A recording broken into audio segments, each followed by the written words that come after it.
Om Sthapakaya cha dharmasya sarvadharmaswarupine avatara varishtaya Ramakrishnaya te namaha.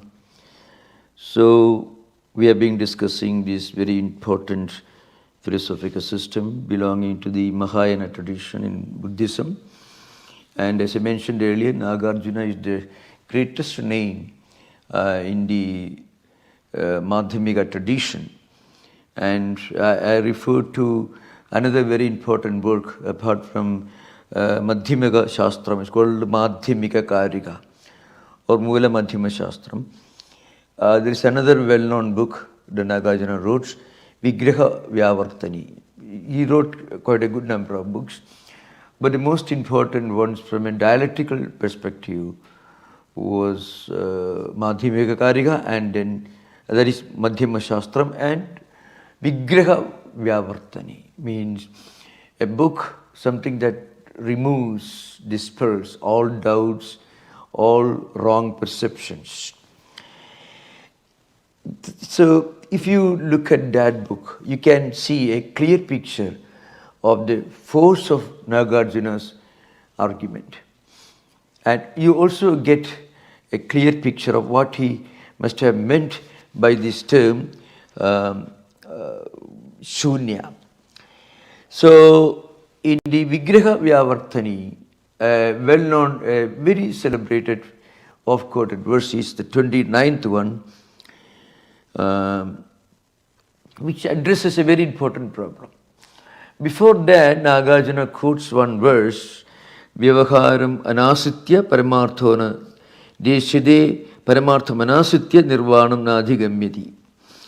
Now, then he says, he addresses a very serious problem that anyone may put before Nagarjuna. If everything is Shunya, if everything is without an inherent permanent entity, then what about your own doctrine of nothingness or Shunyata? That also will become irrelevant. So we often we refer to this reductio ad absurdum, this unique method of not putting forward your own position, but rather by revealing the contradictions and the logical untenables of the objector's preposition.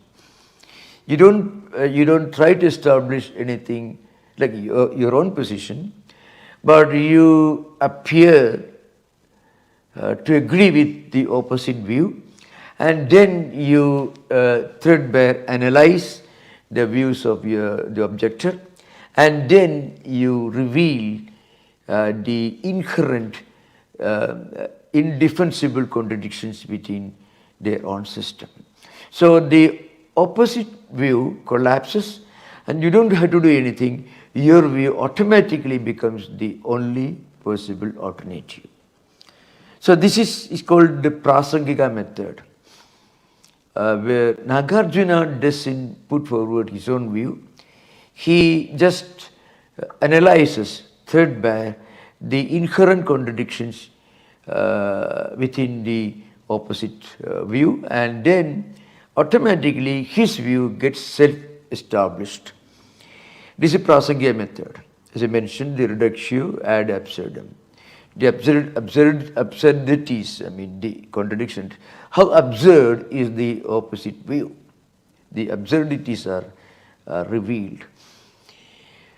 In contrast to this, there is another method that is followed by Bhavya, or Bhavya was a well-known philosopher in Buddhist tradition. So he took an opposite view and he tried to put forward his own view, which is called Swatantrika school or Madhyamika tradition, in contrast to the Prasangika view of Chandragirti. Chandragirti, the most celebrated commentator on Madhyamika Shastram, he was the he was with most dedicated follower of this Prasangika method, I mean the reductio ad absurdum method. So I'm not I'm not equating Chandragirti's method with this method, so Socrates and others followed, but that's the only way that we can try to make it clear to those who are familiar with Western philosophy. I don't mean to say they are the same or there is no difference at all. There is a difference. Absolutely there is a difference. But then that's the only way for us to make it clear to somebody who may not have studied Buddhist philosophy from a Buddhist bhikshu, or from a place like the University of Benares University, or Dharma, the place where the Tibetan Lamas are being taught Buddhist philosophy. So that's the only alternative. So the statement is, Yadi kachana pradikya tatra syad esha me mahadosha bhavet doshaha nasti cha mama pradikya tasma naivasti me doshaha. He says, Yadi cha kachit mama pradikya syad tataha mama pradikya lakshana praptatvat sapurvako doshaka. So an opposite view is projected. If I were to put forward my own view after after refuting the opponent's view, then your acquisition, dosha, would have been true. But in this case, I don't have my own pratikya. I am not putting forward my own preposition. I am only trying to reveal the inherent contradictions within your own system without actually putting forward my own position. Therefore, I am not putting forward my own idea. This is a very important point to understand. Nagarjuna says, and of course Chandragirti, the commentator, says that the Shunyavadins do not have anything to prove, but they just want to disprove or bring out the inherent contradictions of the opponent's view. So this is an important point. That is called the kind of what you call no thesis. Nagarjuna says he has himself no thesis, because he says he doesn't hold any position, any positive thesis or any position to be refuted. If I had a thesis, if you have something to prove, then your view or your acquisition, your assertion that my philosophy suffers from a serious defect. What's a defect? And my philosophy, my thesis is that there is nothing that has got any inherent existence. Everything is Shunya. So that will apply to my own philosophy. So this is the dosha, the defect that you are trying to put on my shoulders. But this is not applicable to me, because I don't have any of my own position to prove. I am only emphasizing the defects of the opponent's view. So this is an important point in the Vigraha Vyavartani. It's a very, very well-known statement. Frequently this is quoted to prove, to establish the actual implication of the Prasangika method. Of course, there are other views also. There is another statement in the Vigraha Vyavartani, that is the 9th verse. So you have to remember, those of you who have, I don't know if any of these books have got translations, Vigraha Vyavartani. Yadicha na bhavet subhavo dharmanam nisvabhava ityevam namapi bhavet naivam namapi nirvastukam nasti. Yadi dharmanam subhavo bhavanam subhavanam subhavasya ashunyaha sarvabhavaha, etc. So in this verse, Nagarjuna is addressing the objection that his claim of emptiness or shunyada is itself, it amounts to a position, an assertion, a view. So shunyada is not a view. Shunyada is not the name of a doctrine. Shunyavada is the reality, and the reality need not be or cannot be considered to be a doctrine. Reality is something that we are part of, that we experience. So that also takes Nagarjuna's position close to Advaita. According to Advaita, Advaita is essentially a matter of inner experience. It is not a doctrine. It is not a dogma. It is not even a philosophical tenet, idea, a concept. It is a fact. It is something that we experience when we come out of avidya, ignorance or maya. Similarly, when you realize the truth of the Arya Satyani, Four Noble Truths, the truth of dukkha, the cause of dukkha, the way out, and then you practice these eightfold disciplines, and when you attain nirvana, then what you experience is shunya, and it is not a doctrine, it is not a position. So he is not making any preposition, he is not making any pratigna. That's a very important point. He mentioned 29th verse. If I am making a pratigna in the tarka, in Nyayik, pratigna means your own position that you want to prove. Nagarjuna says he has no pratigna, he has no preposition, he has no position to prove. Because it is something that is self-proven. It is self-evident. Just like Atma-jnana, the knowledge of Brahman in Advaita. In Advaita, you don't get knowledge of Brahman. When you remove all wrong notions, what is left out is the reality. It's again not a doctrine, it is a matter of experience. If you look at the whole thing from the perspective of the rope-snake analogy, you can see when you mistake a rope for a snake, then when you bring light, then what happens is the snake idea disappears, and then when it becomes obvious that it is a rope, then you are not discovering a rope, you are not creating a rope, you are not getting a new knowledge. The wrong knowledge has gone, and what is left out cannot even be called the right knowledge, it is a fact of experience. Now, this is a kind of intuitive experience which we cannot really speak of. The philosophical debates and discussions and conflicts arise only when we look at the spiritual reality, a fact of experience, as a doctrine. When you reduce a fact of spiritual experience to the position of a concept or a doctrine, then we can have different views. So that's why Nagarjuna says there is no need for him to prove anything. What is self-evident is the reality.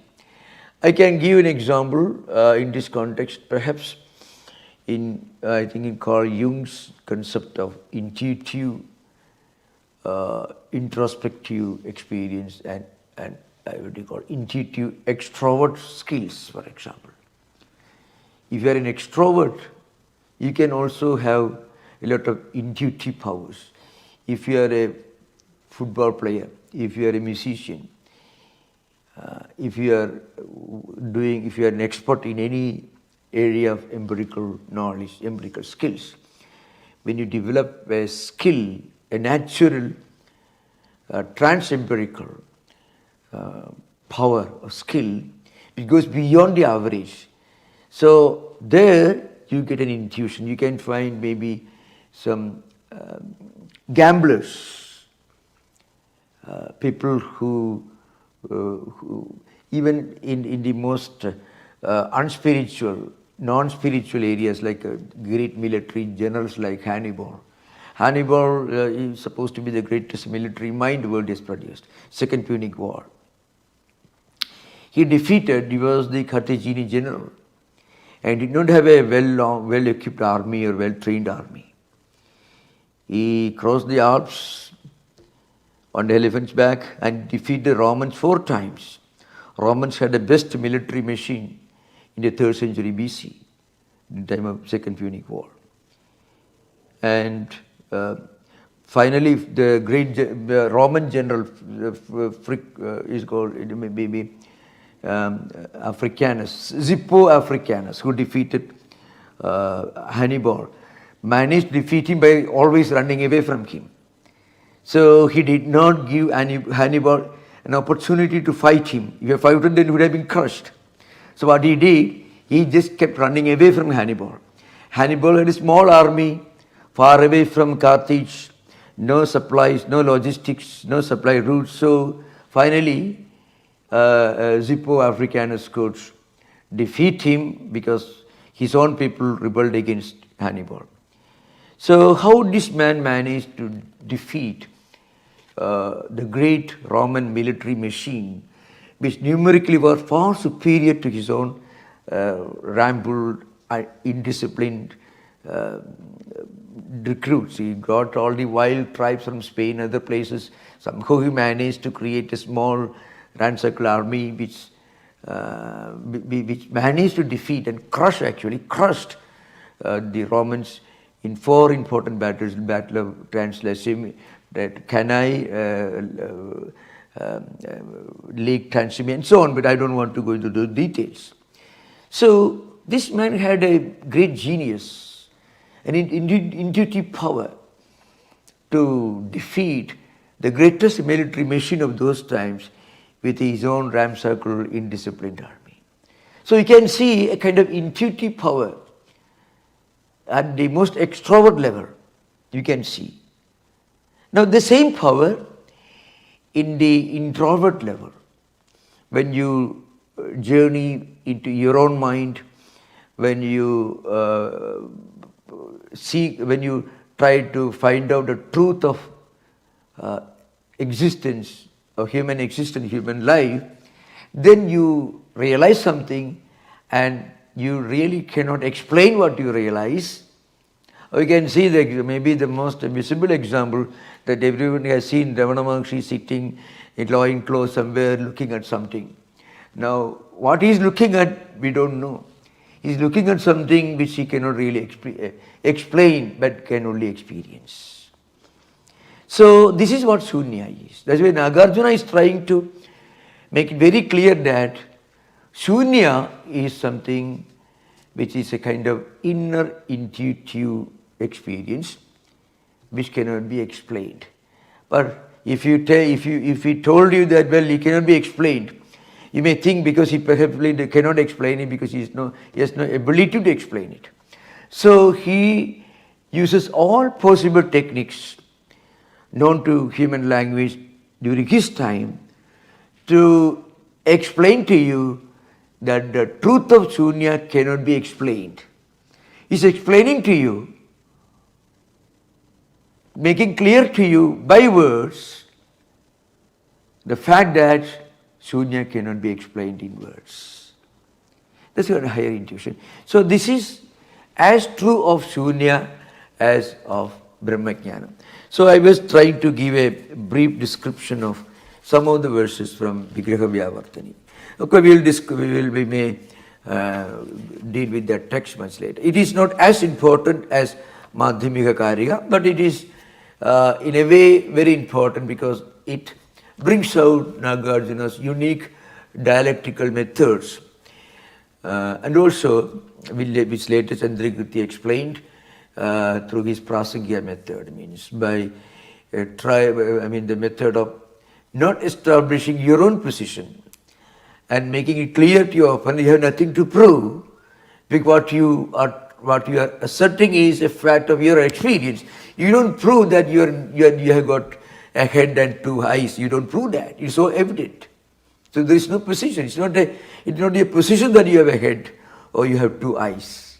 So Nagarjuna, he actually uses this language in some other books. Smaller books are there. Anyway, now we are coming to another important verse. In the Madhyamika Karika,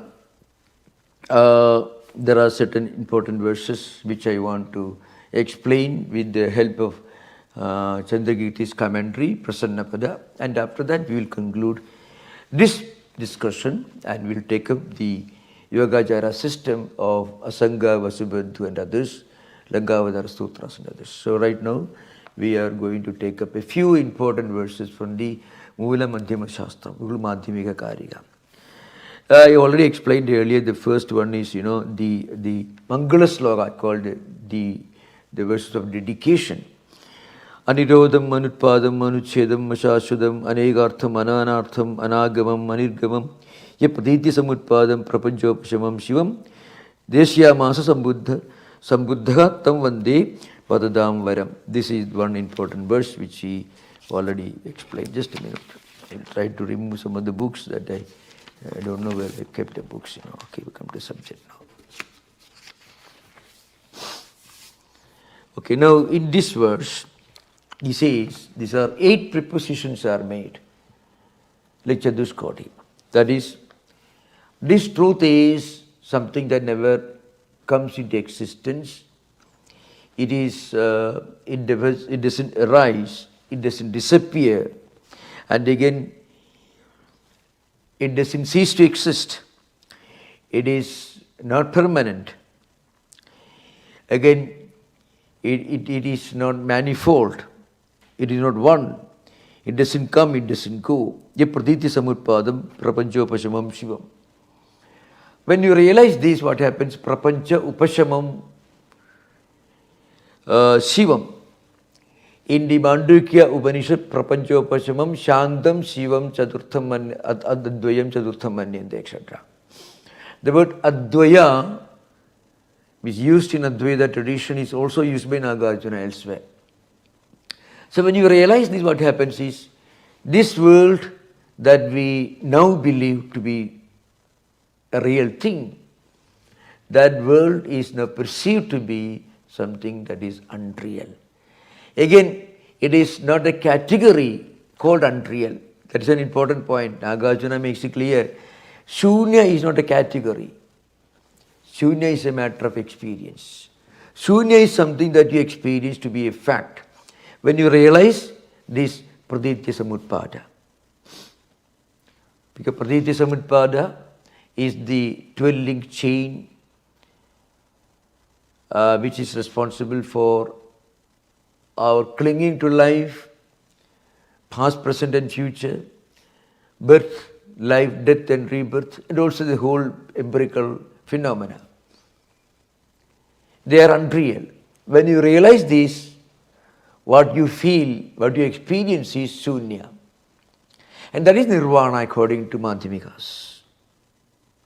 Na sudho napi parato, na dvabhyam napi ahetukaha, utpanna jadu vidyanti bhava kochana kechana. So, he says this, nothing come into existence independently or otherwise. Nor by caused by something, nor being uncaused by something. That's a reality. Tatra jatu idi kadajit ityarthaka kaschana shabda adhara janaka kochi shabda paryayaka, etc. Kechana shabda adheya vajanaka, etc. So, Nagarjuna says that none of these things ever come into existence nor disappear. This again, he establishes this idea again. That is, neither from itself nor from another, neither from growth nor without a cause. None of these entities in the phenomenal world either arise or disappear. That's what he says. I mentioned earlier, it is a kind of intuitive experience which cannot be explained. Of course, one problem is that in modern times, this idea that Shunyatva or Shunyada is a matter of intuitive introvert experience and not a doctrine. That is frequently not emphasized when we learn this as a philosophical doctrine. Because we can only approach these topics from an empirical perspective And from an empirical perspective, even Advaita itself becomes a doctrine, and Shankaracharya takes great pains to assert that Advaita is not a doctrine, Advaita is a matter of experience. Nagarjuna says, Shunyavada is not attained, because Shunya is already there, it's an obvious truth. It is not something that you realize when you transcend the empirical, that is Loka Samvruddhi, Satyam and Paramartha Satyam. When you transcend the Loka Samvruddhi, the Vyavahara, the empirical, then what you experience is transcendental, Shunya. And that itself is not a doctrine, not an entity, but something which cannot be explained. There is another well-known verse that is Asti yadvi subhavena na tad nasti iti shashwadam nasti idanim abhut purvam iti uchcheda prasajyate. That is the, if you have got interest, you can Subhava Pariksha. Maybe it is the 15th chapter of Mula Madhyama Shastram. Subhava Pariksha it is called. So, in other words, it is analysis or examination of its own true nature, its own nature. So, Susyabhava, the inherent true nature, that is being examined or analyzed or discussed. So the idea is this asti yadvi subhavena na tat nasti iti shashwatam. To say that it exists, so if you say something, it exists, implies some degree of permanence.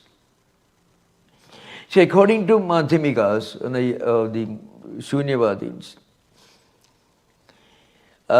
even if you say that something exists at the relative perspective, that itself amounts to a contradiction of Shunya. But in Advaita, Shankaracharya, in a more comprehensive way, he says, this empirical world, what Nagarjuna will call Loka Samvruddhi or the Vyavaharika, the relative, common sense experience, it does have its own reality, empirical, relative.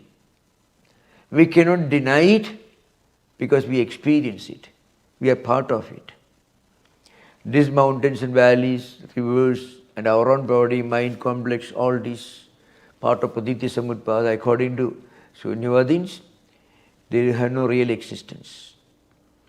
But then it is mentioned as something to be transcended before attaining Shunya, the Paramartha Satya. But in Advaita, on the other hand, the empirical world has its own level of reality. Only it is not absolutely real, but in Advaita, they assert, they emphasize again and again that it is not absolutely unreal. It is not absolutely unreal. This point is not made very clear in the Shunyavada text. That's an important point to remember. That is what led to the misconception that Shunyavada implies nothingness, as we understand that word in an English dictionary, which it is not. So this is an important point. A major difference between Shunyavada and Advaita is, at some point you can see the totality of all mathematical digits and the zero are two perspectives of the same reality. If Nagarjuna calls it Shunya or zero, Advaitins call it all-encompassing entity. The total, Purnamada, Purnamidam, you can find the Vedic mantra. Everything is Purna, everything is complete. But that Purnam is called Shunya by Nagarjuna. The only problem is in Nagarjuna's system, in Madhyamika system, the actual position of Loka Samvruddhi is not clearly defined, either by Chandrakirti in his Prasangika tradition or Bhavya in his Swatantrika tradition of Madhyama Shastra. Arideva, Buddhavali and others, they followed the Prasangika tradition. And in Bhavya, called Bhava Viveka, another name, who also expounded Nagarjuna's system. It's called the Swatantriya method. But they establish a position and also contradicts the opponent's position. Unlike Nagarjuna, who doesn't have his own position to establish, he only brings out the inherent contradictions of his opponent's view. So in these arguments, they actually do not clearly draw a line of demarcation between Shunya and Loka Sambuddhi. But in Advaita, what is Loka Sambuddhi is Vyavahara, the relative. It has got a validity and reality, but unreality is something that we experience when you transcend it. When you come out of Maya, Avidya, Mithya, Jagat, then you experience something. At that time, you realize this world is Mithya. So the world is Mithya is something that you experience and not actually verbalize or discuss. And this point is clearly emphasized in Advaita. I mean, Anubhavaga Vedya. Atmajnanam is something to be known only through Anubhava, through experience. We can read books, but that experience is beyond books. That kind of definitions are not emphasized in Shunya tradition.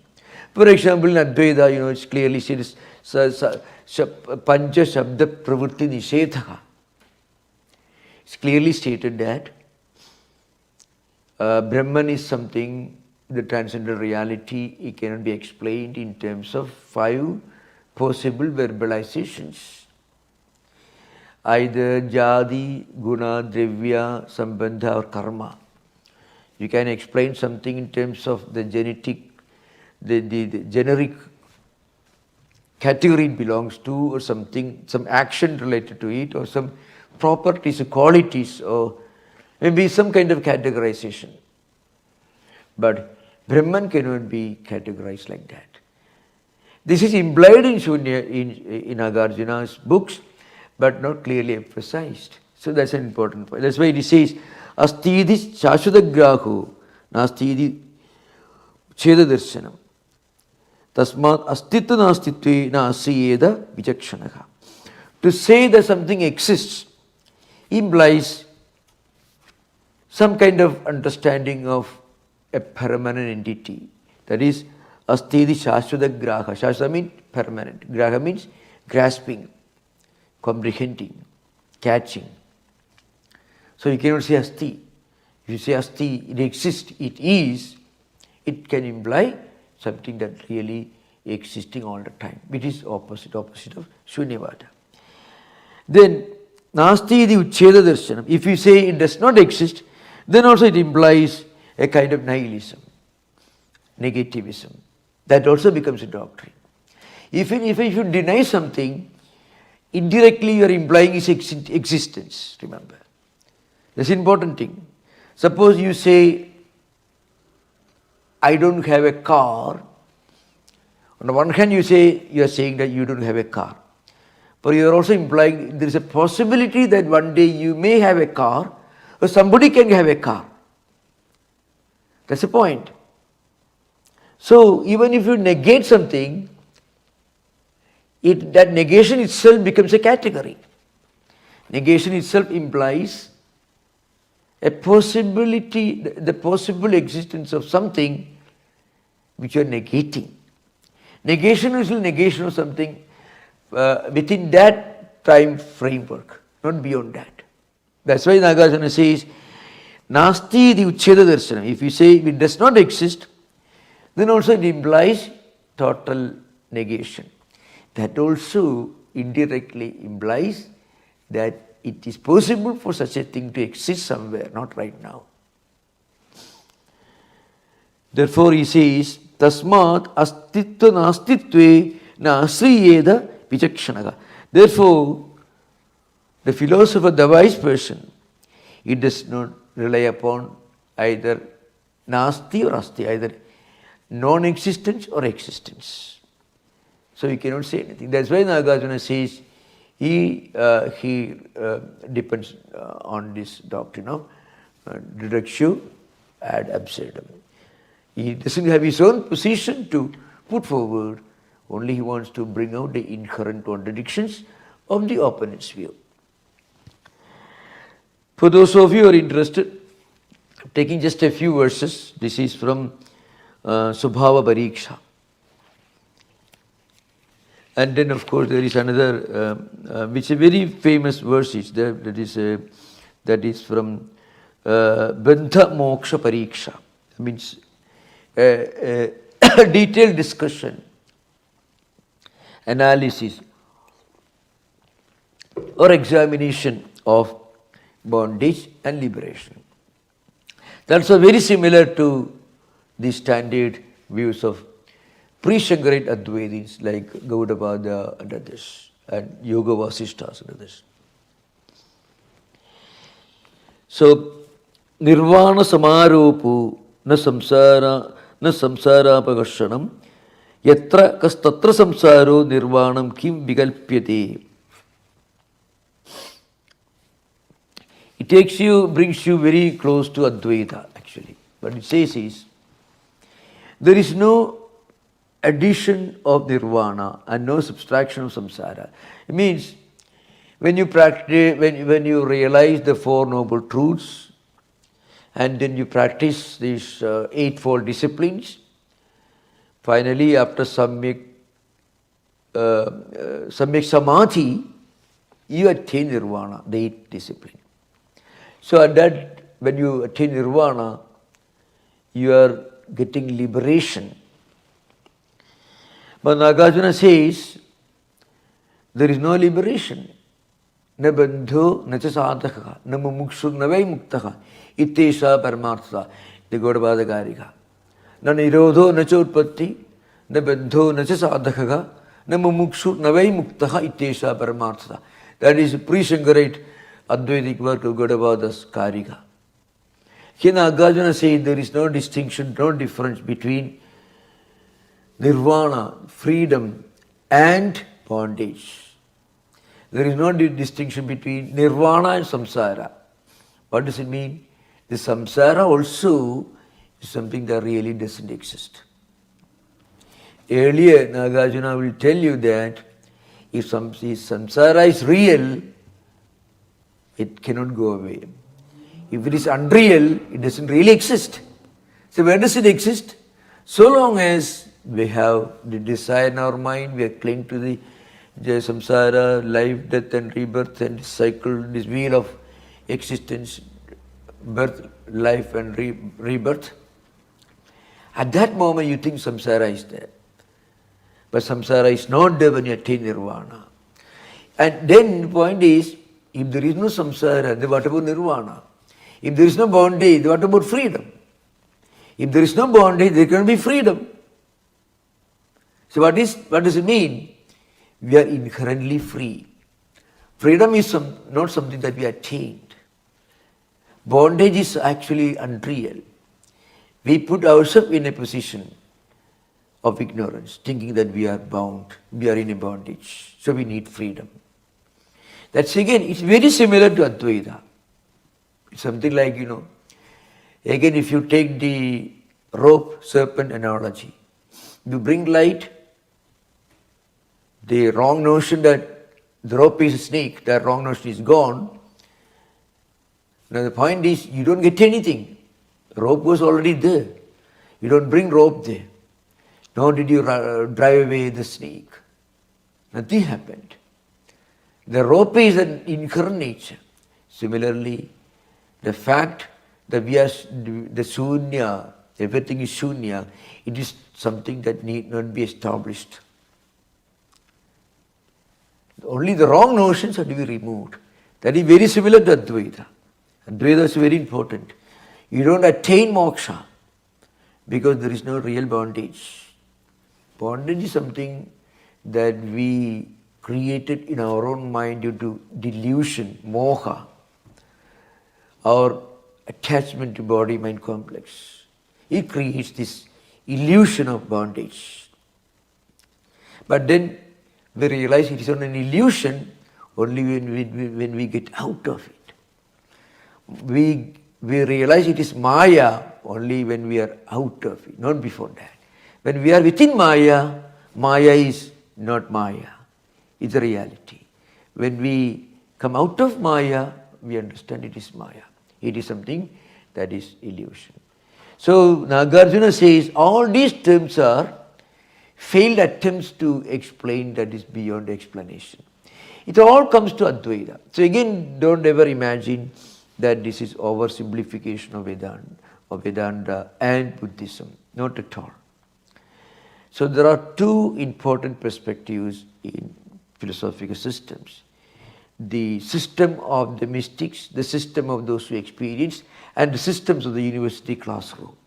The university classroom, there will be no end to conflicts. It can go on for thousands of years. It has been going on for thousands of years. If you go to India, you find Dvaitins and Dvaitins fighting. The battle going on, there are many years. There are people who fight in the name of the marks on the elephant, where the elephant is marked one drop, other, Sri Vaishnavas, the Sri Vaishnava community, there are temples, and the festivals and elephants. The elephant mark should be one way or other. So it will be going on. So there will be no end to those conflicts because they're at the non-spiritual level. That's why I mentioned earlier, at the intuitive introvert level, all these are experienced as a fact and not as a doctrine. That's an important point to remember. So if you study Advaita properly, then if you read Nagarjuna, you won't see any problem. Nagarjuna says, Anirodham, Anutpadam, Anuchedam, Ashashudam, Anegartham, Ananartham, Anagamam, Anirgamam, same thing. All these you find, non-ceasing, non-arising, non-annihilation, non-permanence, non-identity, non-appearance, non-appearance, non-disappearance, non-disappearance, so to speak. So all very difficult words are highly confusing. Why does he use all these words? To tell you that words cannot help you to understand it. You take whatever words you can think of. So if you read these 8 possible prepositions, which beyond double the number of Chaduskodi, you see, you cannot have any other way of thinking. All possible ways of looking at something are exhausted at the very beginning of Mula Madhyama Shastra. And he tells you, look at this. This is all you can use. And they cannot tell you, they cannot explain to you the reality. But if you say, no, you cannot explain the reality, no one will believe. You may think he doesn't know how to speak. So he is using all possible verbalizations to prove that it is beyond verbalization. That's why you already mentioned, Yep praditi samutpadam prapanjo pashamam shivam deshiyamasa sambuddhastam vande vadadam varam. It's an important thing. That is beginning. It's a Mangala Sloka. The words, there is some verses of invocation at the beginning of the Madhyama Shastra. And then there is one, maybe this book I can read, that is that's 25th chapter, that is Nirvana Pariksha, examination or analysis or description of liberation, freedom. Na samsarasya nirvana kinjidasti visheshanam. Na nirvanasya samsarat kinjidasti visheshanam. So that is another important thing. It's very famous. He says, there is no distinction between samsara and nirvana. So you can imagine. So finally, bondage and freedom are the same. Samsara and nirvana are the same. So, Adaiva samsara nirvanayohu parasparado nasti kaschit visheshaka vicharyamanayohu tulyarupatva. That is Chandrakirti in his commentary Prasannapada. He says, there is no distinction between nirvana and samsara. Again, this is a statement from somebody who has reached experience and not from the standpoint of philosophy. So it's a very important point. In Advaita also, when you are not fully enlightened, you think this person is good, that person is not good, this is ocean, this is mountain, this is tall, this is short, and so on. All these distinctions. Everything is seen through the prism of nama and rupa, name and form. So, empirical level, you may vyavaharika level, common sense experience. But when you reach the intuitive spiritual level of actually experiencing the oneness of everything, oneness of unity and oneness of existence, then you don't look through the prism of nama and rupa, name and form. You transcend name and form.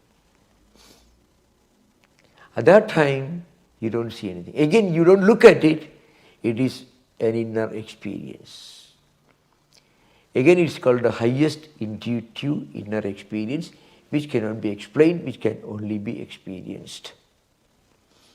That's it. Atayeva samsara nirvanayoho parasparado nasti kaschit visheshaka. Chandrakirti writes in Prasannavada. Therefore, there is absolutely no distinction between samsara and nirvana. Empirical world, life in this world, the pratitya samutpada framework, the birth, life, death and rebirth, which includes all these components of samsara, vasana, vishaya, the karma chakra, karma, vritti, samskara, chakram, everything is included. All these are samsara. This samsara and nirvana are the same. Only when you reach nirvana, from the highest nirvana. Not before that. Best idea behind. Vicharyamanayohu tullirupatvad. From the highest perspective, it is seen. That's what he says. Chandrakirti. So, this is called avangmanasa gocharam in Advaita. Going beyond mind and words, beyond verbal comprehension, beyond verbalization, beyond empirical comprehension. Shunya otherwise is a matter of inner experience. But that can be grasped only at the transcendental experience level, not at the empirical, philosophical, dialectical level. That's the idea behind. Okay, so I think we have practically finished Madhyamika Shastram. Next time, maybe next class, we will deal with Vigraha Vyavartani, and there are one or two smaller books that we may discuss, and then we will switch on to Yogacara system, which also equally profound, very vast literature. Lankavatara is there, then the works of Dignaga, Vasubandhu and Dharmakirti and others who occupied very important positions in the Nalanda University. Okay, thank you. Now we can have questions. Most welcome. Yeah. My question has to do with the stature of Nagarjuna today as a spiritual philosopher. And you made reference to the academic debates about such things and the implications of these analyses compared to the references to the way that mystic thinkers approach the same subject. Yeah.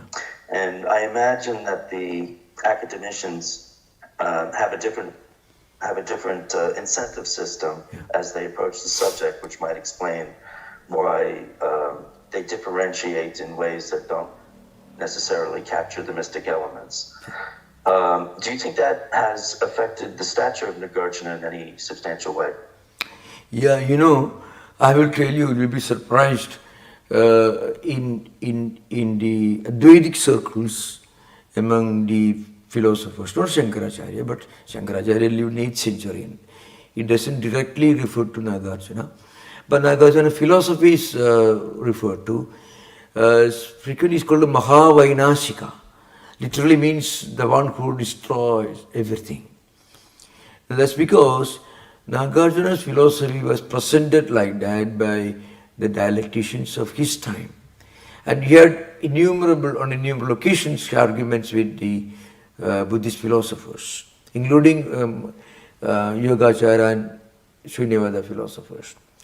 So at the dialectical level, there was the kind of aggressive emphasis on Shunyata to the point of being misunderstood as nihilism. Which obviously Nagarjuna says it's not Shunya. So the point is, it happens to many philosophical systems. It happens. So that's why I mentioned earlier, when we study philosophical doctrines which have a spiritual background, we have to draw a line of demarcation between those who are spiritually enlightened and those who are different, because they want arguments, discussions and debates. It's part of academic life, and there is a, I don't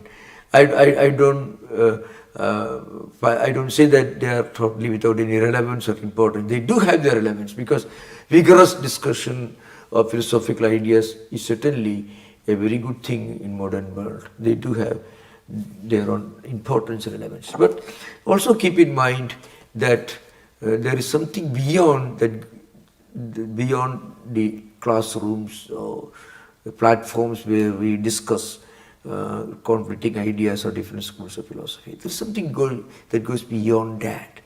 So that's what I'm talking about. Yeah. Thank you, Maharaj. Yeah. David, you're next. Yeah. Hello, Swami. Yeah. You alluded to my question a little bit there. I guess what I was wondering is Nagarjuna a philosopher, or is he more like Shankara, who or Buddha, where he was enlightened and talking about philosophy, trying to describe his own experience in a sense, or was he merely a philosopher? Yeah, you find among many enlightened spiritual teachers, you find this. On the one hand, they are exponents of a strong philosophical tradition. At the same time, they are not ordinary human beings. They have tremendous spiritual stature, certainly. So maybe, as we mentioned earlier, the inner intuitive power, when you grasp something, there are two ways it may express. One is by giving a vigorous interpretation of a spiritual philosophy. But that doesn't diminish their spiritual nature. That's an important point to remember. So, Nagarjuna was certainly an enlightened Buddhist teacher. He was a great philosopher and dialectician. Now the question arises, can you imagine that if Nagarjuna and Shankaracharya and Buddha, they all met together, they've gone to in kind of quarrel. So they lived in different times, and again, they're responding to some of the philosophical discussions going on during their time. In Nagarjuna, 3rd, 4th century AD, you can imagine. He had to answer the criticism of Sarvastivadins, Hinayana traditions, and he had his own views, different from the school of Hinayana, called Sarvastivadins, Sautrantikas and Vaibhashikas, who believed the reality of external objective phenomena, but they are fleeting, anatman, but they do have an entity. They believe that. Vaibhashikas and Sautrantikas, two schools of realism in Buddhism. Sautrantika and Vaibhashika. Vaibhashikas believe that things can be directly perceived. Sautrantikas believe that they can only be inferred. So between them there were quarrels. So Nagarjuna had to confront them. So very often, when you find in Vigraha Vyavartani and Mula Madhyama Shastra, you see some very aggressive language he uses, he had in front of him these people who were criticizing Shunyavada, who were trying to, according to him, trying to go away from Buddha's teachings of the momentariness of existence by projecting some kind of reality to external phenomena. So you have to keep in mind in our background, there were two schools, mainstream, two schools of philosophical traditions. One is Sautrantikas and Vaibhashikas. They were both realists belonging to Hinayana tradition. Means those who believed in the Pali canonical literature. You find in today's world, you find them in Sri Lanka, Burma and other places. Sautrantikas and Vaibhashikas. And they were realists. Then they were idealists. Mahayana system belonging to the Shunyavada and Yogacara system. So there were quarrels between Yogacharas and Shunyavadins. So today, in this 21st century, when we read their books, sometimes we imagine they were fighting among themselves. Maybe not, the way we understand today. So there were huge monasteries, great scholars, great Brahmin scholars converting to Buddhism, brought their own garbage of dialectical, very powerful dialectical skills. A lot of Vedanta also they brought along with them. And they became Buddhist monks. They made a great contribution to the depth and profoundness of Buddhist philosophy. See, Dignaga was a South Indian Brahmin who went to Nalanda and stayed and taught there. So also Vasubandhu, Chandrakirti, many of them, from all over India they came. Nagarjuna himself was born in today's Andhra Pradesh. The birthplace is still there. And he went to Nalanda and taught. So, he was a learned man, steeped in Vedic literature. And he brought this Upanishadic philosophy into Vedanta, into Buddhism, you can imagine. That explains the difference between the history of Buddhist thought outside India, especially China and other places, and within India. Zen Buddhism in, let's say, in Japan, for example. It has something to do with the Japanese culture and tradition. I don't think Japan has produced a great man like Shankaracharya or Nagarjuna, but they have produced many wonderful men in practical life, So, meditation, practical life. So, you can, in India on the other hand, people sitting in caves, writing great books, great philosophical ideas, but at the same time they may be living at the banks of Ganga in a small tiny hut, maybe not having anything to eat. People will go and give free food and they write great books, which we read today, which are very now, so they've enriched this spiritual tradition. So this emphasis on self-imposed poverty and austerity, you can find among these great Buddhist monks. So, which may be slightly different from the way it was practiced in places like Japan, Korea and other places. Okay, that's a difference, yeah. Thank you, Swami. Although we can be grateful, though, for those people who weren't maybe as original, but they kept copies, like when in China, some copies. Exactly, yeah. China, yeah, that's true. Huyen Tsang, he came to Nalanda when perhaps Dignaga was teaching there, Dharmapala was there. So, Dignaga came earlier, maybe when Huyen Tsang came, I think Dharmapala was the abbot of Nalanda University. So he took with him a large number of manuscripts, and that's why a lot of these great Buddhist texts were preserved. Muhammad Bhaktiar Khilji, he was a general of Alauddin Khilji, invaded Nalanda University, destroyed the entire university, massacred tens of thousands of students and thousands of teachers. And huge libraries were totally burned. And fortunately, Huyen Tsang had come and taken away a large number of manuscripts to China, which are translated into Chinese language, Tibetan language.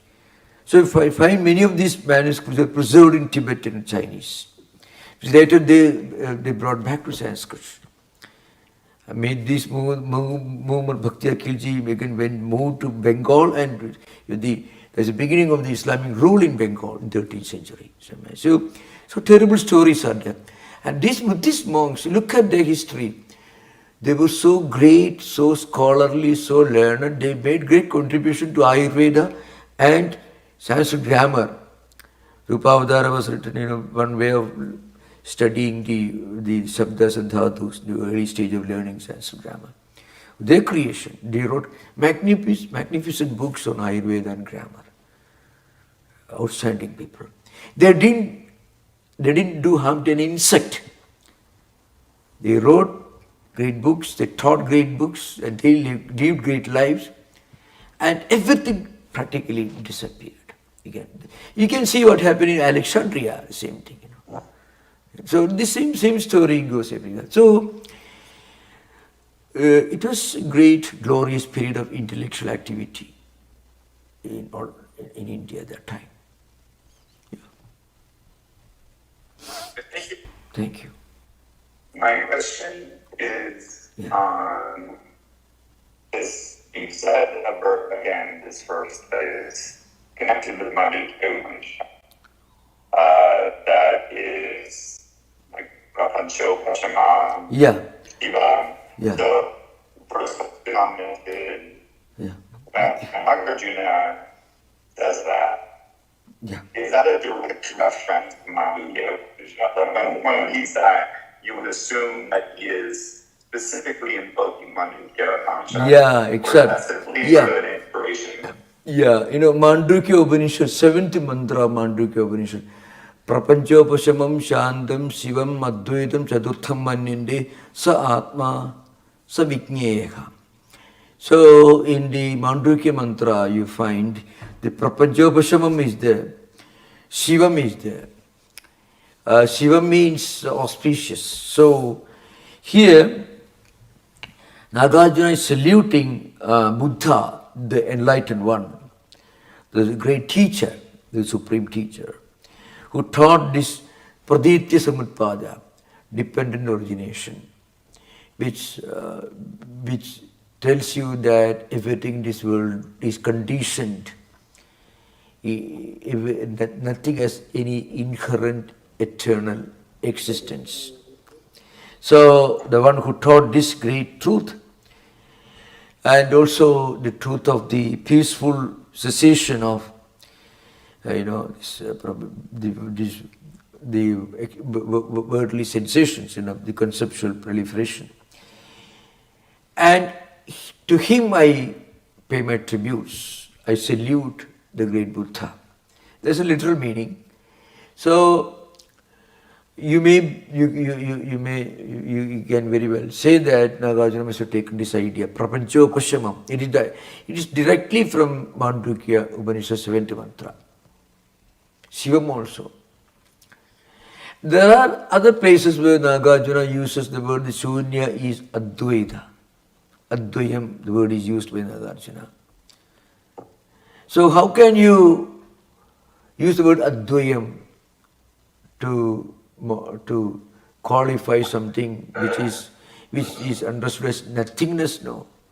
So that's why again Shunya is no nothingness. That's the most obvious truth that comes out of a direct acquaintance with the writings of Nagarjuna. And Chandrakirti's commentary, Prasangika.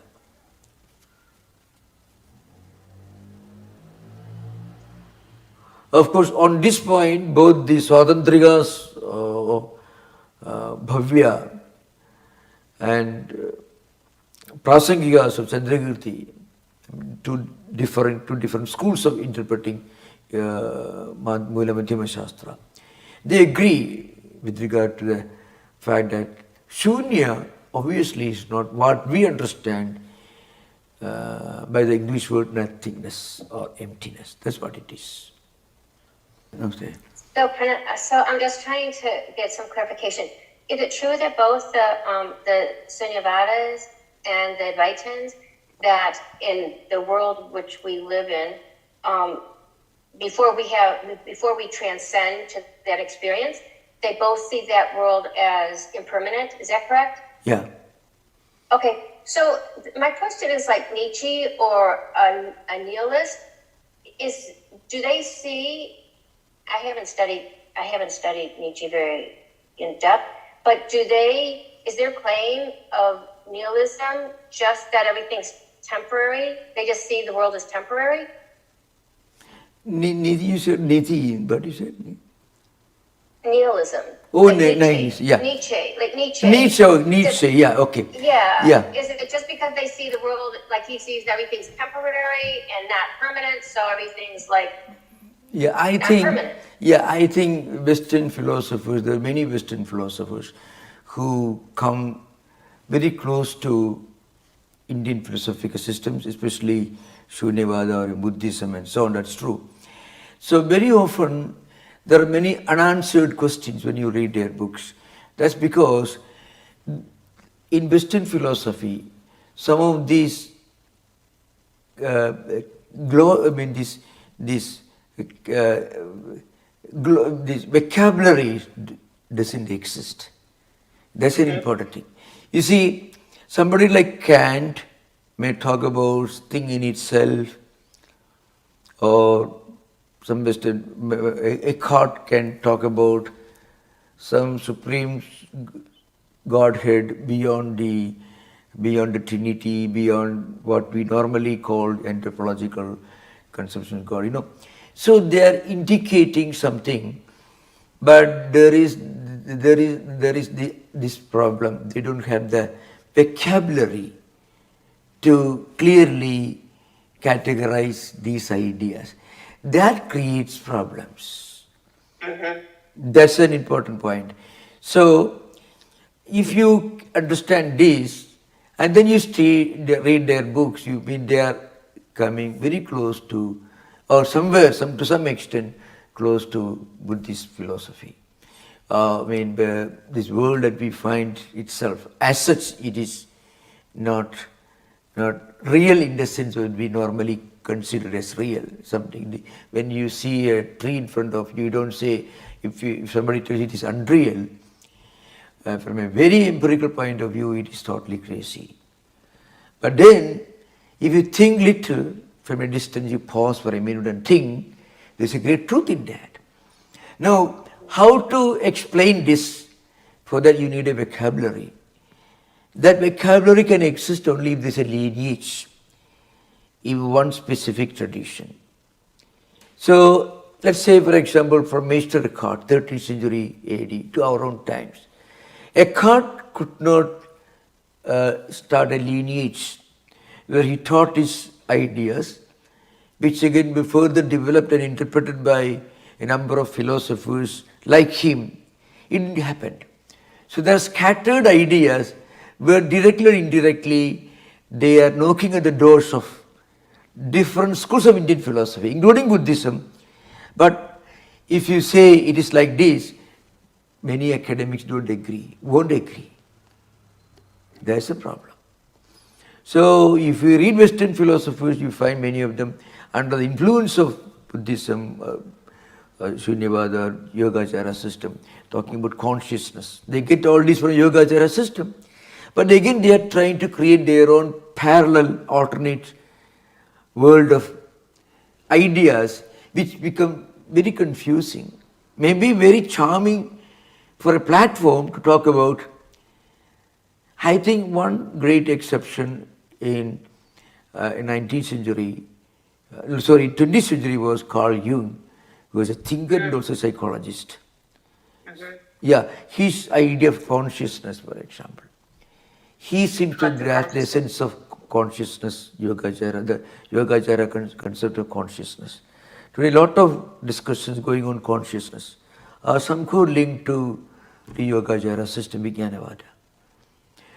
But again, this lack of vocabulary, clearly defined vocabulary. Very often, the alternate, the equivalents that you find in Western psychology may not be adequate to clearly imply what Sanskrit philosophers meant by the word vijnana, ale vijnana, or Swadhantra, Pravritti Vijnana, all those terms. They can find in yoga. When we discuss Yogacara system, we'll explain this. That's the problem. So to say, is it true the same thing which somebody said, if I say yes, it may appear to be oversimplification. It may not be always correct. We won't be doing justice to either of them. That's an important point. But if from a spiritual perspective, you can see a connecting link. But if you say academically, people may not agree. Even this, what I said just now, the similarity between Nagarjuna's Shunya and Shankaracharya's Brahman, Indian writers also don't agree, may not fully agree. There are some, but there are many who do not. Because that way of looking at from a higher perspective, it's called intuitive perspective, which in a way you find in your Carl Jung, he also talks about intuitive, introverts and all that. You find. Okay, thank you. Thank you. Thank you very much. Yeah. Thank you, Vaidehi. I'm going to, on the subject of the vocabulary and the cross-referencing, there's a very interesting question from the YouTube, and then we'll circle back to Shay, who hopefully will be audible. The question from YouTube, did Nagarjuna believe in Ishvara? Ishvara. And does Shunya suggest you don't need that? No, Nagarjuna did not believe in Ishvara. The very concept doesn't occur in Nagarjuna's system.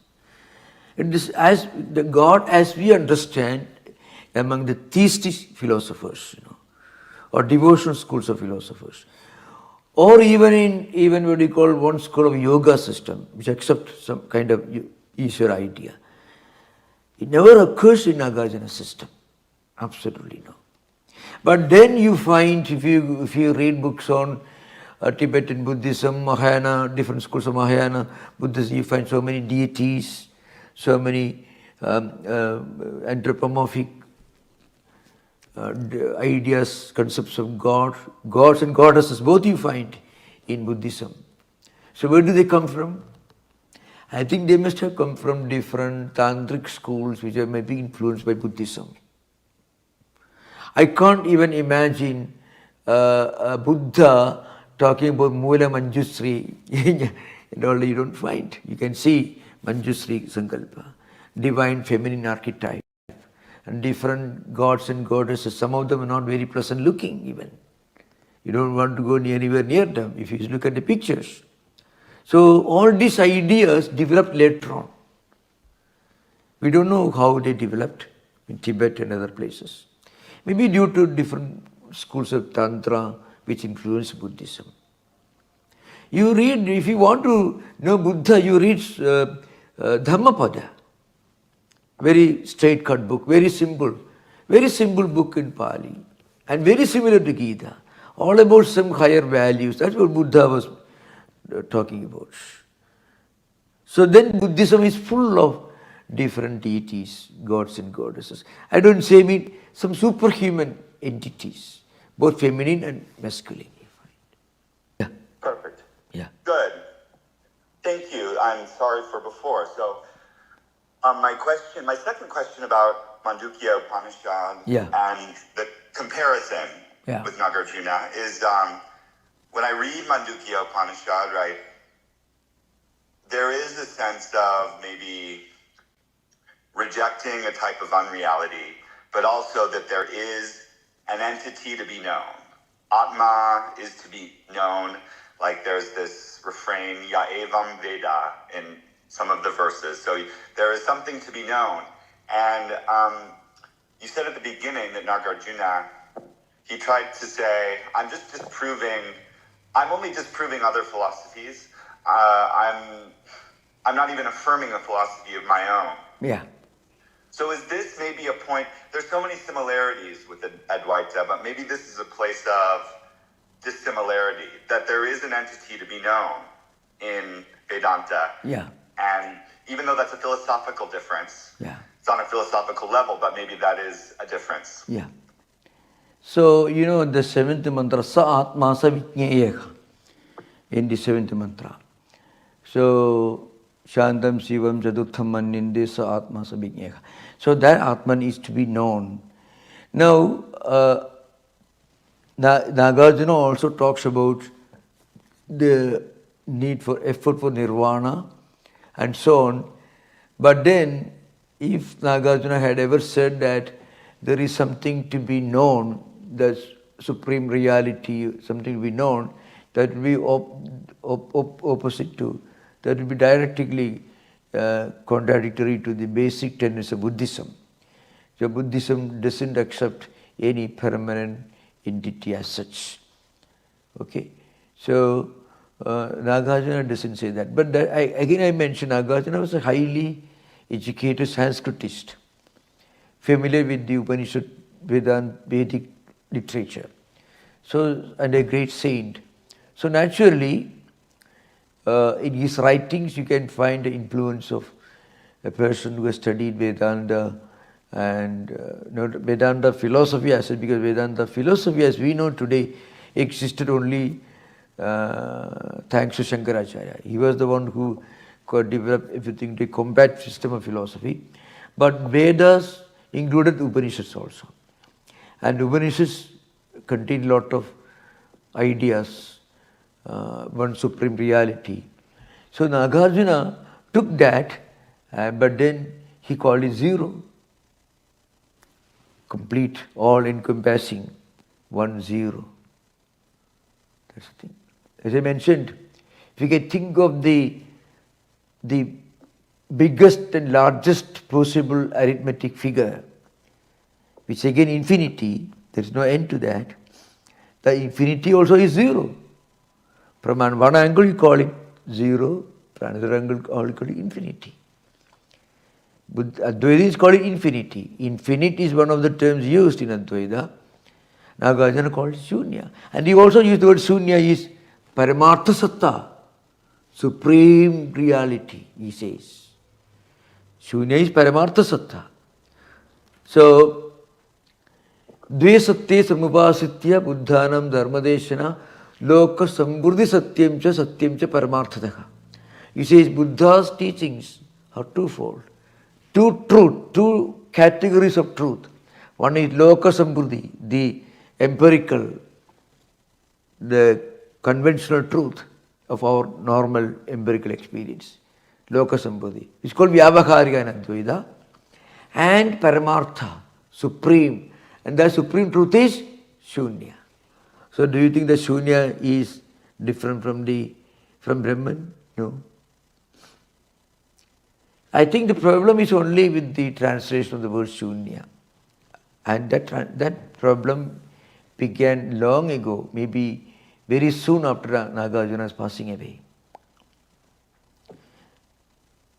Maharaj, it seems clear that you've been motivated with great zeal to correct that. Yeah.